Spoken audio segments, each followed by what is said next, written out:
बानी पीटीआई और बुशरा बीबी की 7 मुकदमात में जमानतें मंजूर। अदालत का 50-50 हज़ार की मचलके जमा कराने का हुक्म। बानी पीटीआई के खिलाफ 9 मई आज़ादी मार्च और दीगर मुकदमात दर्ज हैं।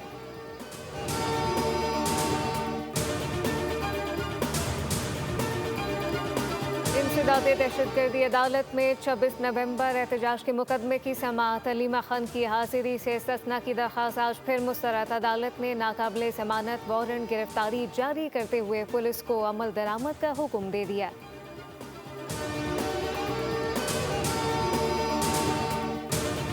और कोहाट में पुलिस मोबाइल पर हमला। डीएसपी समेत 5 एहलकार और 2 राहगीर शहीद हो गए। पुलिस हुकाम के मुताबिक दीगर दहशतगर्दों ने हमले के बाद पुलिस मोबाइल को भी आग लगाई। वज़ीर दाखिला मोहसिन नकवी और गवर्नर खैबर पख्तूनख्वा की मुसम्मत। सब्सक्राइब करें और बेल दबाएं ताकि कोई खबर रह न जाए।